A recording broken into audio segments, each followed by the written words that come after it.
नमस्कार दोस्तों, स्वागत है हमारे यूट्यूब चैनल पर आपका। आज बात करते हैं नाग पंचमी की।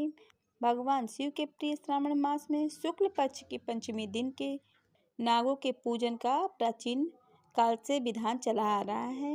शिव प्रिय होने के कारण सावन में नागों के पूजन से भगवान शिव अति प्रसन्न होकर वरदान देते हैं, जिससे परिवार में दरिद्रता और कलह दूर होकर घर में सुख शांति आती है। विवाहित महिलाओं को संतान सुख और कुंवारी कन्याओं को मनचाहा जीवन साथी प्राप्त होता है। संतति प्राप्ति के लिए नाग पंचमी का व्रत अति फलदायक होता है।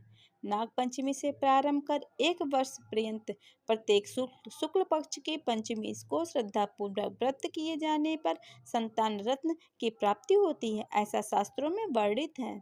ज्योतिष शास्त्र में पंचम भाव स्थान के बारे में सूचना प्रदान करता है। पंचम भाव पर शनि राहु जैसे ग्रहों का प्रभाव व्यक्ति को संतान सुख से वंचित रखता है। शिव सहित नागों का पूजन करने से कल्याण का मार्ग प्रशस्त होता है। नाग पंचमी की पूजा विधि। नाग पंचमी के दिन प्रातःकाल स्नान आदि से निर्वृत्त होकर घर के दरवाजे पर या पूजा स्थल पर नागों की आकृति अंकित कर पूजन किया जाता है। कुछ जगहों पर सोने चांदी या लकड़ी मिट्टी की चांदी के नाग नागिन बनाए जाते हैं, तो कहीं कुछ जगहों पर गोबर से घर के मुख्य द्वार पर दोनों इधर उधर दोनों तरफ दो नाग देवता बनाए जाते हैं, जिसमें नाग का फन अंकित आगे निकला होता है।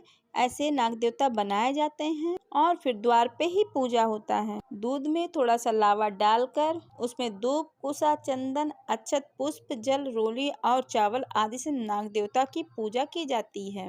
खीर और मालपुआ का भोग भी बनाया जाता है। इसमें ताजा खीर बनाकर नाग देवता को भोग लगाया जाता है तथा दूध से स्नान कराया जाता है।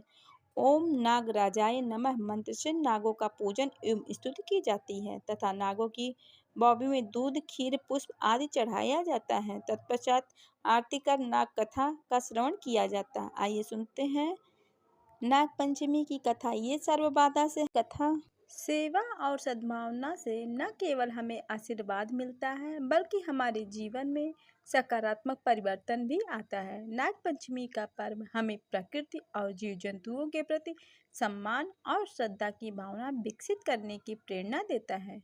धार्मिक मान्यताओं के अनुसार नाग पंचमी के दिन अथवा सावन मास में धरती खोदने का कार्य नहीं किया जाता है, क्योंकि सावन मास में सांप बच्चे देते हैं। भूमि में नाग देवता का घर होता है। भूमि खोदने से नागों को चोट पहुंचने की संभावनाएं अधिक होती हैं। नाग पंचमी की कथा यह बताती है कि सच्चे मन से की गई पूजा और भक्ति का फल अवश्य मिलता है। कोई भी अपराध अथवा पाप क्यों ना हो, सच्चे मन से प्रायश्चित करने पर पाप फल से मुक्ति अवश्य मिलती है। आइए सुनते हैं नाग पंचमी की कथा।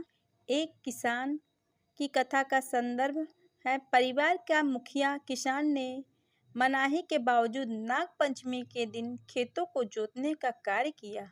वह हल बैल लेकर खेत में पहुंचा। खेत जोतना शुरू किया, तभी अनहोनी सी घटित होती है। एक नागिन के सभी बच्चे हल के फाल से दब गए थे। तभी वहां नागिन आ पहुंची और क्रोध से पागल होकर उसने किसान को डस लिया, जो उसी क्षण वहीं ढेर हो गया। उसने जैसे कि तैसा नीति के मुताबिक फैसला लिया कि किसान ने चूंकि पूरे परिवार को मार डाला, इसलिए वह भी उसके परिवार के सदस्यों को मार डालेगी। ऐसा नागिन सोचने लगी। किसान के घर पहुंचकर पूरे परिवार को डसने के बाद नागिन को पता चला कि किसान की एक बेटी है जो अपने ससुराल में है। उसे भी डसने के इरादे से वह दूसरे गांव पहुंची तो देखा कि किसान की बेटी नाग पूजा का अनुष्ठान कर रही है और धूप दीप नैवेद्य दूध से नागों की पूजा कर रही है। यह देख नागिन के मन में बदला लेने का विचार खत्म हो गया। नागिन प्रसन्न होकर लड़की से कहा, तुम्हारी पूजा और भक्ति से मैं प्रसन्न हूँ। अब तुम मुझसे कोई वरदान मांग सकती हो। लड़की ने विनम्रता से कहा, मेरा परिवार बहुत निर्धन है, कृपया हमें धन समृद्धि का आशीर्वाद दीजिए तथा उसके परिवार को जीवन दान दीजिए। नागिन ने जितने भी उसके परिवार के लोगों को डसा था उनका जहर खींचकर निकाल दिया और आशीर्वाद देकर चली गई। इस प्रकार से नागपंचमी से जुड़ी कई अन्य कथाएं भी हैं। दोस्तों, अगर वीडियो अच्छा लगा हो, कथा अच्छा लगा हो तो वीडियो को लाइक शेयर जरूर